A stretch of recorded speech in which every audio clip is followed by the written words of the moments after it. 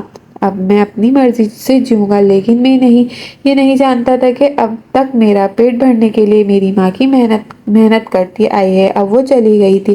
اب اپنا پیٹ بھرنے کے لیے مجھے خود محنت کرنی۔ میں اپنی زندگی میں کیا کروں گا، کیسے آگے بڑھوں گا، کیسے روزی روٹی کماؤں گا، مجھے تو کوئی ہنر بھی نہیں آتا، میں کام کیا کروں گا، یہ سوچنے کی تو مہلت ہی نہیں ملی۔ اماں کی وفات کا دوسرا دن تھا جب میرے سیدھے ہاتھ کانپنا شروع کر دیا۔ میں رک کر اپنے ہاتھ کو دیکھنے لگتا، پریشان ہو جاتا، پھر سوچتا میں نے اس ہاتھ سے کلہاڑی اٹھائی تھی، اماں کے سر پر وار کیا تھا، شاید اتنے بڑے جرم کا خوف، شاید اپنی ماں کو جان سے مار دینے کا خوف، اسی لیے میرا ہاتھ کانپ رہا ہے۔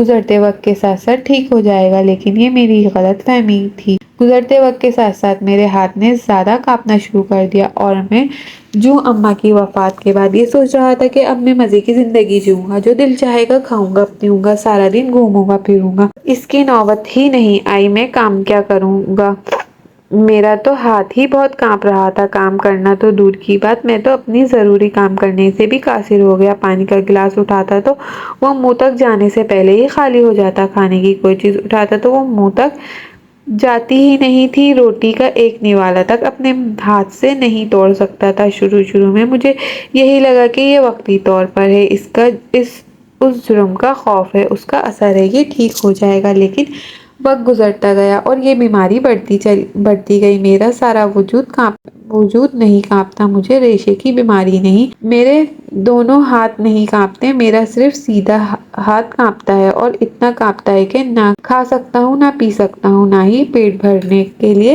باہر جا کر کوئی کام کر سکتا ہوں۔ عبداللہ نے بات ختم کرتے ہوئے ہی رونا شروع کر دیا، آواز تو اس کی پہلے سے بھری ہوئی تھی، لیکن جیسے ہی اس نے اپنی داستان ختم کی، اس نے بلند آواز میں رونا شروع کر دیا اور اپنا ہاتھ اٹھایا اور اپنی آنکھوں میں آئے آنسو صاف کے ارد گرد گھوما تو معلوم پڑا کہ وہاں موجود ہر شخص رو رہا تھا۔ میں آگے بڑھا، عبداللہ کے کندھے پر ہاتھ رکھتے ہوئے اسے تسلی دی اور کہا کہ تم نے واقعی بہت بڑا جرم کیا ہے، تم نے اپنی ماں کی جان لی ہے، تم نے اپنی جنت کو ناراض کیا ہے، تم نے اس عورت پر ہاتھ اٹھایا ہے جس نے تمہیں 9 ماہ پیٹ میں رکھا، تکلیف دے کر جنم دیا اور پھر سالوں کی محنت مشقت سے پال پوس کر بڑا کیا، اور تم نے غصے میں آ کر اس عورت کی جان لے لی، تم نے اپنی دنیا بھی تباہ کر لی اور آخرت بھی تباہ کر لی، تم نے اللہ کے عذاب کو پکارا اور وہ گیا، مکافات عمل کے چکر میں پھنس گئے ہو، اللہ تعالیٰ نے تمہیں تمہارے قابل ہی نہیں چھوڑا، تم ایسے شخص ہو جسے نہ کسی کی بد دعا کی ضرورت ہے اور نہ ہی کسی سزا کی، کیونکہ سزا تو تمہیں پروردگار دے چکا ہے۔ میں تمہارے لیے ضروری دوائیاں لکھتا ہوں، تم یہ دوائیاں لیتے رہو، لیکن مجھے یقین ہے شفا تو اسی وقت ملے گی جب اللہ تعالیٰ چاہے گا، میرا مشورہ ہے کہ بس اللہ سے معافی مانگتے رہو۔ عبداللہ نے اس بات میں سر ہلایا اور وہاں سے اٹھ کر چلا گیا، لیکن برسوں گزر گئے، عبداللہ آج بھی ویسی ہی زندگی گزار رہا ہے۔ اس نے بتایا تھا کہ اب وہ کوئی کام کرنے کے قابل نہیں ہے، گاؤں کے لوگ اکثر اسے کھانا پینا دیتے تھے اور اسی طرح اس کی زندگی گزر رہی ہے۔ دوستو، مزید اس طرح کی سبق آموز کہانیاں اور واقعات سننے کے لیے ہماری ویڈیو کو لائک کریں، شیئر کریں اور ہمارے چینل کو سبسکرائب کرنا مت بھولیں۔ شکریہ، اللہ حافظ۔